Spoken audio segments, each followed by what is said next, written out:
Welcome to News Beacon, your trusted source for breaking headlines, global insights, and sharp analysis from around the world. If you're new here, don't forget to hit that subscribe button and turn on notifications so you never miss an update. In our hyper-connected world, information is no longer confined by borders or time zones. Every second, millions of people are sharing, liking, and commenting on stories that can reach the farthest corners of the globe in an instant. The digital age has made it possible for news, both true and false, to travel faster than ever before, shaping opinions and influencing decisions at lightning speed. Information travels at the speed of a click, and with just a tap, a rumor can become a trending topic, capturing the attention of millions. Recently, a viral story swept across social media, claiming that Israel had launched a military strike against Qatar. The story was dramatic, urgent, and seemed to come from credible sources.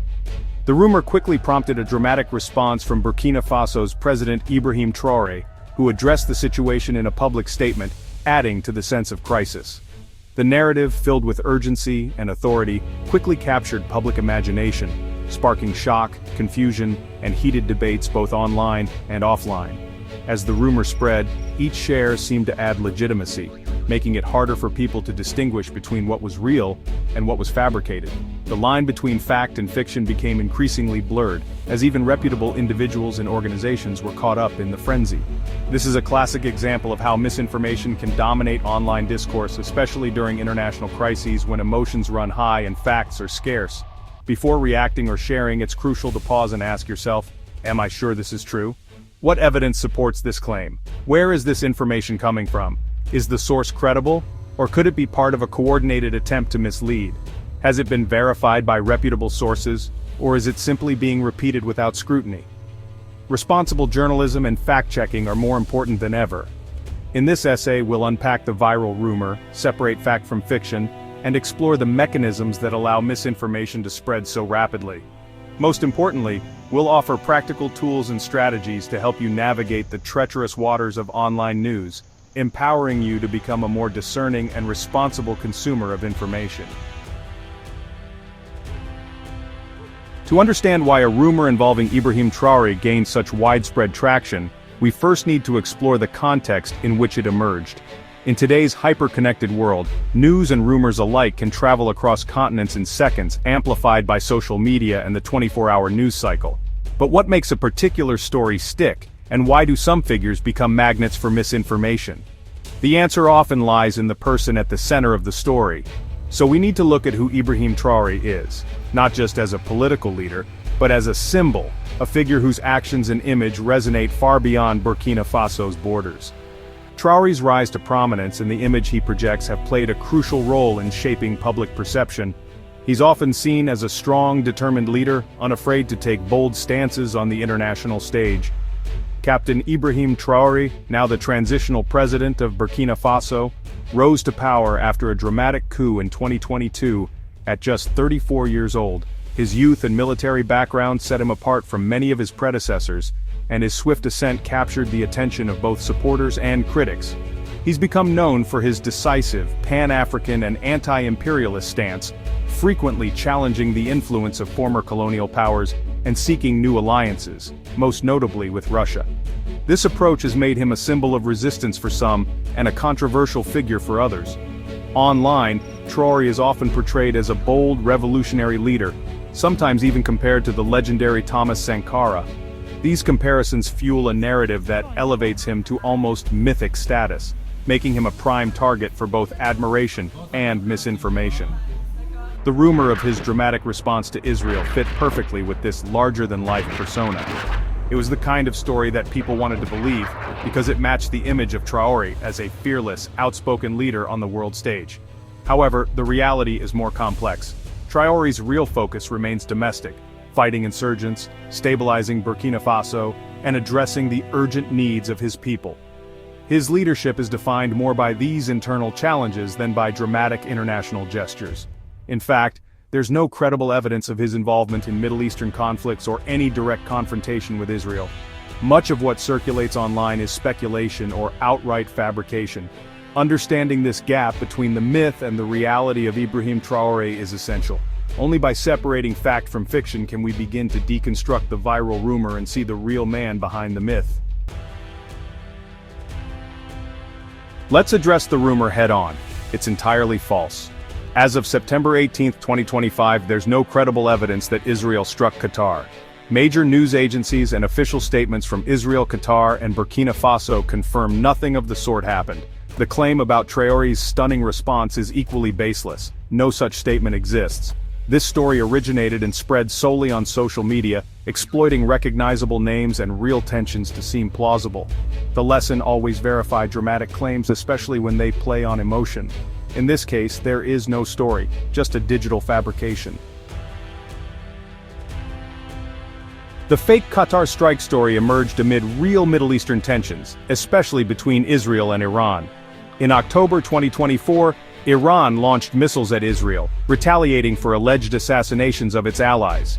The conflict escalated in June 2025 when an Iranian missile hit an Israeli hospital, prompting swift Israeli retaliation. This tense backdrop made the fake Qatar story seem believable. Misinformation often piggybacks on real events, inserting fiction into genuine crises. The Qatar and Traore elements were pure invention, exploiting public anxiety. Understanding the real events helps us spot the fabrications. Context is crucial for separating fact from fiction. Misinformation thrives on emotional resonance and easy sharing, especially during conflicts. In moments of uncertainty, people crave answers, and the internet is quick to provide them, whether they're true or not. The speed at which information travels today means that a single tweet or video can reach millions within minutes, bypassing traditional checks and balances. The Traore Israel story began on unregulated platforms like X and TikTok, often paired with unrelated or doctored visuals. These platforms are fertile ground for rumors, as content can be posted anonymously and spread without verification. The lack of oversight allows misinformation to flourish, especially when it's visually striking or emotionally charged. Sensational headlines, Traore's response, "STUNS Netanyahu," are designed for clicks, not truth. These headlines are crafted to provoke strong reactions, making readers more likely to share before thinking critically. The more outrageous the claim, the faster it spreads, as people are drawn to drama and controversy. Algorithms amplify what gets engagement, pushing shocking stories into more feeds. These systems are designed to maximize attention, not accuracy, so the most sensational content often rises to the top.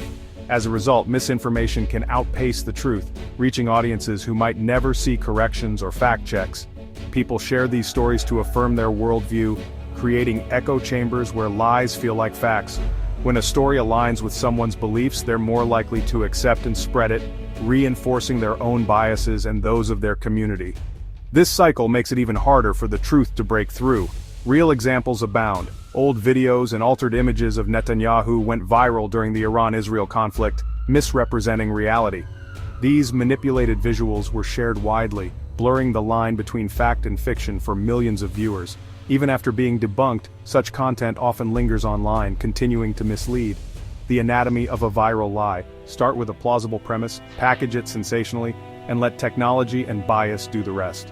Once a story gains momentum, it's almost impossible to contain, as each share adds credibility in the eyes of new audiences. The Qatar rumor followed this exact pattern.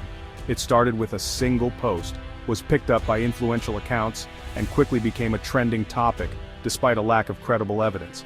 It spread not because it was true, but because it was a compelling story. The emotional pull and novelty made people want to believe and share it, regardless of the facts. Digital propaganda succeeds when it confirms what people want to believe.